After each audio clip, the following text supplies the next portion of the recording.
ரசிகர் கூட்டங்களால் இந்த கனன்று கொண்டிருக்கிற நெருப்புக்கு பதில் சொல்ல முடியாது.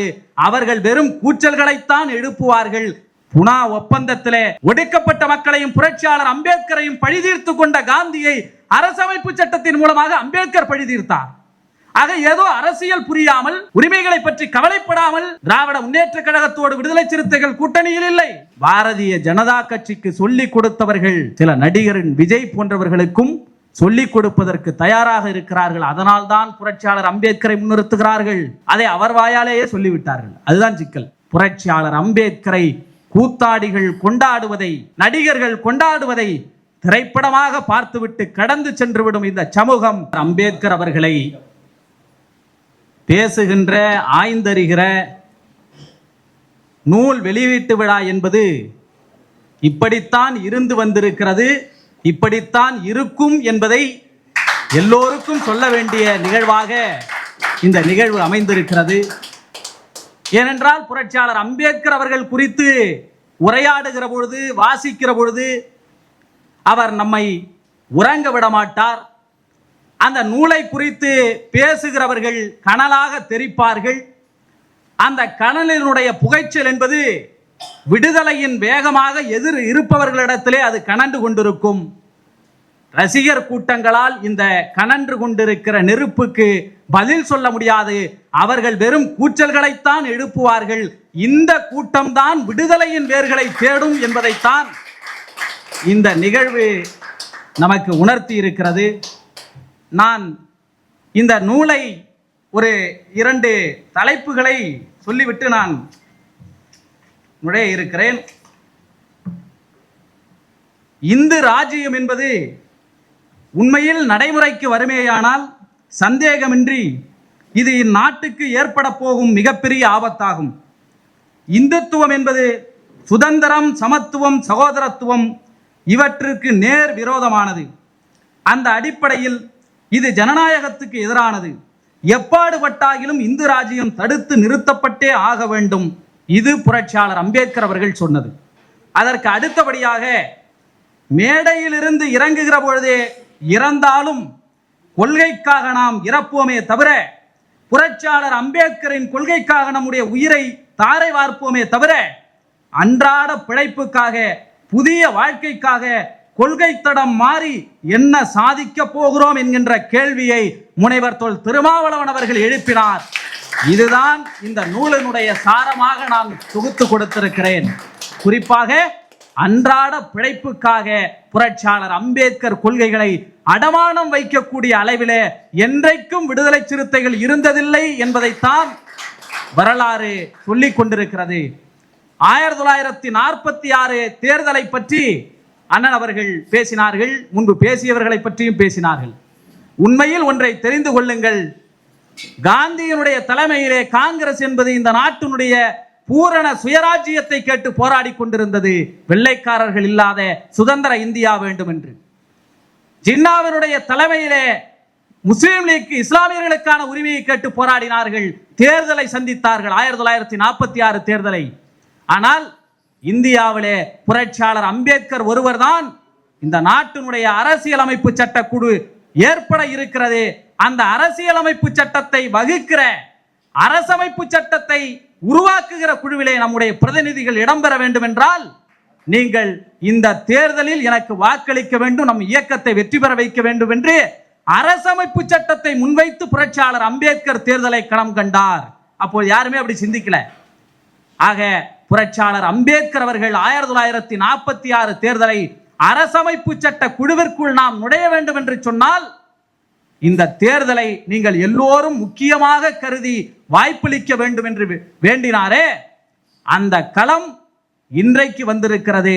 அண்ணன் அவர்கள் சொன்னால் உடன்பிறப்பாய் நாம் ஒன்றிணைய வேண்டும் என்று சொன்னால், உடன்பிறப்புகளோடு ஒன்றிணைந்திருக்கிற முனைவர் திருமா அவர்களுடைய அரசியலும் அரசமைப்பை பாதுகாக்க வேண்டும் என்கின்ற அடிப்படையிலானதுதான். பல பேர் அதைத்தான் பேசுகிறார்கள். ஏன் காங்கிரஸோடு போயிருந்தால் புரட்சியாளர் அம்பேத்கருக்கு இப்பொழுது பேசுகிற அதிகார பகிர்வு எல்லாம் அப்பொழுதே கிடைத்திருக்கும். காலகட்டம் என்று ஒன்று இருக்கிறதே. இன்றைக்கும் தோழர் புளியந்தோப்பு மோகன் அவர்கள் பேசுகிற பொழுது சிறுபான்மை மக்களை பற்றி பேசினார். இந்த புத்தகத்தினுடைய 2 தலைப்புகளை மட்டும் நான் படித்து காட்டுகிறேன்.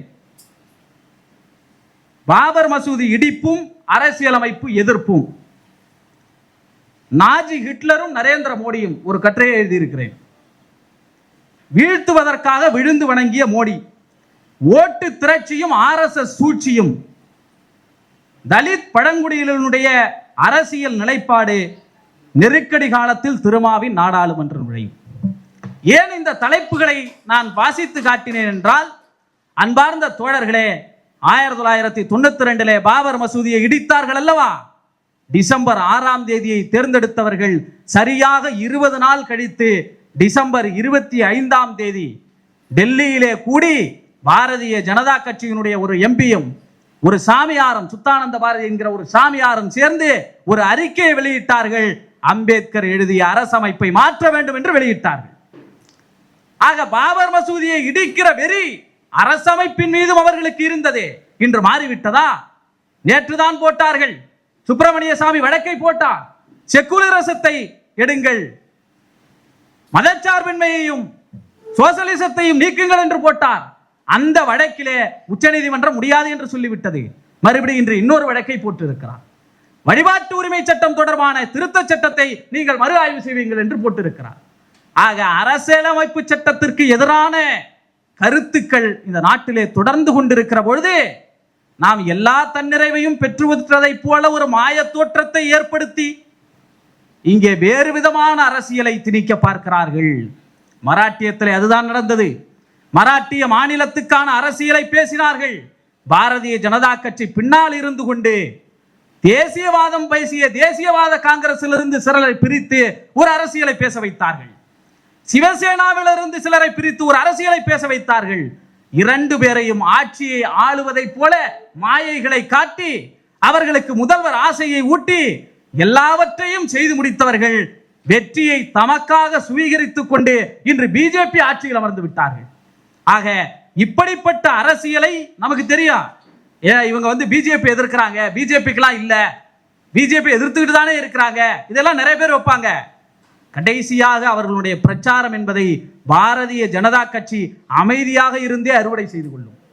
இந்த விழிப்புணர்வு இருப்பதனால் தான் எத்தனை நெருக்கடிகள் வந்த போதும் அரசியமைப்பு சட்டத்தை பாதுகாக்க வேண்டும் என்றால் அதற்கு எதிராக செயல்படுகிற RSS சித்தாந்தம், பாரதிய ஜனதா கட்சியினுடைய சித்தாந்தம் இந்த நாட்டை ஆளுகின்ற வரை அந்த களத்தில் ஜனநாயக சக்திகளோடு அண்ணன் அவர்கள் சொன்னார்கள், தந்தை பெரியார் அவர்கள் அரசியலமைப்பு சட்ட நகலை எரித்தார்கள் என்று. எந்த பெரியார் அரசியலமைப்பு சட்டத்தினுடைய நகலை எரித்தாரோ, எந்த இயக்கம் 3000 கணக்கிலே சிறை சென்றார்களோ, அவர்கள் இங்கே இன்று நிற்கிற களம் என்பது அரசமைப்பை பாதுகாப்போம். எந்த கம்யூனிஸ்ட் இயக்கங்கள் புரட்சியாளர் அம்பேத்கர் வகுத்தளித்த அரசமைப்பை ஏற்றுக்கொள்ளவில்லையோ அவர்கள் இன்று வந்து நிற்பது அரசமைப்பை பாதுகாப்போம்.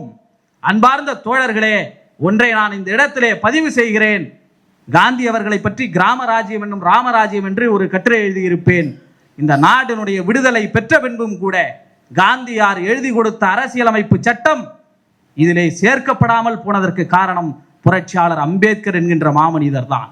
ஒருவேளை காந்தியினுடைய அரசியலமைப்பு சட்டம் அவர் ஒன்று எழுதி கொடுத்தாரு, ராமனுடைய ராஜ்யமாக அவர் ஒன்றை எழுதி கொடுத்தார், அது மட்டும் இந்த அரசியலமைப்பிலே சேர்க்கப்பட்டிருந்தால் RSS என்ன சொல்ல நினைத்ததோ, என்ன செய்ய நினைத்ததோ அதை அன்றே இந்த அரசமைப்புக்குள் வந்திருக்கும்.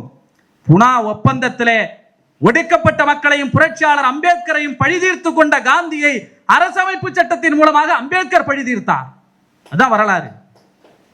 ஆக அந்த காந்தியை ஒரு பக்கத்திலும் புரட்சியாளர் அம்பேத்கரை ஒரு பக்கத்திலும் அரசியலாக வைத்துக் கொண்டு புரட்சி பேசி வருகிறவர்களை ஒரு காலம் நம்பக்கூடாது என்பதைத்தான் இன்றைய எல்லா நடைமுறைகளும் எடுத்து காட்டிக் கொண்டு இருக்கிறது என்பதை நாம் பார்த்து கொண்டிருக்கிறோம். ஆக ஏதோ அரசியல் புரியாமல், உரிமைகளை பற்றி கவலைப்படாமல் திராவிட முன்னேற்ற கழகத்தோடு விடுதலை சிறுத்தைகள் கூட்டணியில் இல்லாமல் இல்லை. கம்யூனிஸ்டுகள் ஏன் திராவிட முன்னேற்ற கழகத்தோடு கூட்டணியில் இருக்கிறார்கள்? புரட்சியாளர் அம்பேத்கர் சொன்னார், எத்தகைய நெருக்கடிகள் வேண்டுமானாலும் நம்மை நோக்கி வரலாம், நமக்கான உரிமைகளை பெற வேண்டிய தேவை இருக்கிறது. அந்த உரிமைகளை எல்லாம் வெள்ளைக்காரன் கேட்டாருங்க. வெள்ளைக்காரர்கள் இந்த நாட்டை விட்டு போகிற பொழுது சொன்னார், எங்களுக்கு ஏதாவது உரிமைகளை கொடுத்து விட்டு போங்கள், இந்த நாட்டை சேர்ந்தவர்களோடு எங்களை விட்டுவிட்டு போவாதீர்கள், இங்க எங்களுடைய உரிமைகளை இந்த இந்துக்களோடு ஒப்பிட்டு விட்டு போகாதீர்கள், எதையாவது செய்து விட்டு போங்கள் என்று சொன்னார். அப்படி அவர்கள் அதை செய்யாமல் போனதற்கு பிறகுதான் என்னென்ன பாடுகளை அவர் பட்டார் என்பதை இந்த புத்தகத்திலே நான் எழுதியிருக்கிறேன். இந்த வரலாறுகளை எல்லாம் உணர்ந்தவர் கருத்தியல் ஆளுமை எழுச்சி தமிழர் திருமாவளவன் அவர்கள். இந்த வரலாறுகளை படிக்காமல் பாஜகவினுடைய தேர்தல் யுத்தி, இறுதியாக இதை மட்டும் நான் சொல்லுகிறேன், பாஜகவினுடைய தேர்தல் யுத்தி என்பது வாஜ்பாயினுடைய தலைமையிலே ராமர் கோயிலை முன்வைத்துதான் தொடங்கினார்கள், பாபர் மசூதியை முன்வைத்து தொடங்கினார்கள், இந்து மத வெறியை தொடங்கி அதை தூண்டிவிட்டு தொடங்கினார்கள். அதனால் அடுத்த தேர்தல்களுக்கு அவர்களால் வெற்றியை ருசிக்க முடியவில்லை, மக்கள் நீண்ட காலத்திற்கு அதை ஏற்றுக்கொள்ள முடியவில்லை. மீண்டும் மீண்டும் தோல்வி அடைந்தவர்களுக்கு ஒன்றை RSS சொல்லிக் கொடுத்தது என்ன தெரியுமா? நீங்கள் தலித்து மக்களையும் பழங்குடி மக்களையும் குறிவையுங்கள். ஏனென்றால் OBC மக்களுடைய வாக்கு வங்கியை திரட்டுவதற்கு மாநிலங்களில் அங்கங்கு ஏதாவது ஒரு அரசியல் இருக்கும், ஆனால் தேசிய அளவிலே தலித்துகளின் வாக்குகளை திரட்டுவதற்கு அம்பேத்கர் என்கிற அடையாளம் இருக்கிறது. எனவே நீங்கள் தலித்துகளுடைய வாக்கு வங்கியை திரட்டுவது சுலபம், அதை குறிவையுங்கள் என்கின்ற அரசியலை பாரதிய ஜனதா கட்சிக்கு RSS சொல்லிக் கொடுத்தது. அந்த தலித்துகளை முன்வைத்த அரசியலுக்குள் இந்தியாவிலேயே இதுவரை பாரதிய ஜனதா கட்சியை எதிர்த்து போர் புரியக்கூடியதில் வலிமை வாய்ந்தவர்களாக ஒடுக்கப்பட்ட தலித் மக்கள் இருக்கிறார்கள். இப்பொழுதும் கூட பாரதிய ஜனதா கட்சிக்கு சொல்லிக் கொடுத்தவர்கள் சில நடிகரின் விஜய் போன்றவர்களுக்கும் சொல்லிக் கொடுப்பதற்கு தயாராக இருக்கிறார்கள். அதனால்தான் புரட்சியாளர் அம்பேத்கரை முன்னிறுத்துகிறார்கள். அதை அவர் வாயாலேயே சொல்லிவிட்டார்கள். அதுதான் சிக்கல். இல்ல, திரைமறைவிலே தானே RSS சொல்லிக் கொடுத்ததே, ஆனால் இப்பொழுது மேடையிலேயே சொல்லி விடுகிறார்கள். பாரதிய ஜனதா கட்சிக்கு அன்று இந்த திட்டத்தை வகுத்து கொடுத்தார்கள் யாரு? பிரசாந்த் கிஷோர் அவர்கள். அதே போல இப்பொழுது நடிகர் விஜய் அவர்களுக்கு இந்த திட்டத்தை வகுத்து கொடுக்கிறார்கள். புரட்சியாளர் அம்பேத்கரை கூத்தாடிகள் கொண்டாடுவதை, நடிகர்கள் கொண்டாடுவதை திரைப்படமாக பார்த்துவிட்டு கடந்து சென்று விடும் இந்த சமூகம், கருத்தியலாக ஏற்றுக்கொள்ளுகிற சமூகம் ஒருபோதும் RSS சங் பரிவார் கூட்டங்களிடம் அடிபணியாது என்பதைத்தான் வரலாறு நிரூபித்திருக்கிறது. அதனால்தான் இன்று வரை ஒடுக்கப்பட்ட மக்களை நோக்கி அரசியலை அவர்கள் முன்வைக்கிறார்கள். எனவே பெரும் கடமைகளுக்கு பின்னால் எவ்வளவு சொல்லலாம், இன்ன வல்லையும் வேங்கை வயலுக்காக என்னானது என்கின்ற கேள்வி எல்லோருக்குள்ளும் இருக்கிறது. அரசியலமைப்பு சட்டத்தை அம்பேத்கரை பாதுகாப்பது என்று எழுதியிருக்கிறேனே, இன்றைக்கும் ஒரு உயர்நீதிமன்ற பதிவாளர் ஒரு கட்டுரையை, ஒரு ஆணையை பிறப்பித்தார். நீதிமன்றங்களிலே திருவள்ளுவருக்குத்தான் படம் இருக்க வேண்டும், காந்திக்கு தான் படம் இருக்க வேண்டும் என்றார். அந்த அறிவிப்பு வந்தவுடனேயே நீதிபதிகள் எதை முதலில் நீக்கினார்கள் தெரியுமா? புரட்சியாளர் அம்பேத்கர் படத்தை உடனடியாக. ஏனென்றால் அந்த புரட்சியாளர் அம்பேத்கருடைய படம் நீதிமன்றங்களில் இருப்பதையோ, காவல்துறையில் இருப்பதையோ, மாவட்ட ஆட்சியரிடத்தில் இருப்பதையோ, சட்டமன்றத்தில் இருப்பதையோ முழுமனதாக ஏற்றுக்கொள்ளுகிற சமூகமாக இது இல்லை. நீ ஏற்றுக்கொண்டுதான் ஆக வேண்டும் என்கிற கட்டாயத்தை வழங்குது இந்திய அரசியலமைப்பு சட்டம். அந்த கட்டாயத்தின் அடிப்படையிலே அவர்கள் வைத்திருக்கிறார்கள். அன்பார்ந்த தோழர்களே, இன்று வருகிற போர்கள் எல்லாம் புரட்சியாளர் அம்பேத்கரை பிம்பமாக காட்டி கொண்டாடி கொண்டிருக்கிறார்களே, அது அவர்களுடைய நலனுக்காகத்தான். ஏனென்றால் பாரதிய ஜனதா கட்சி மட்டும் அரசியலமைப்பு சட்டத்தை வேறொரு வைத்து எழுத வைத்து விட்டால் ஒரு 4 வருஷத்துக்கு காட்டுவாங்க அம்பேத்கர் மூஞ்சை, அவ்வளவுதான். அதன் பிறகு இவர்தான் அரசியலமைப்பு எழுதினார் என்று பாரதிய RSSக்கு பிரச்சாரம் பண்ணுவா சொல்லி தரணும். அவன் வைக்கிற முகத்தை முன்வைத்து அம்பேத்கருக்கான சகோதரத்துவமாக பிணைக்கிற பிணைப்பை அறுப்பதற்கு அவர்கள் முயற்சிப்பார்கள்.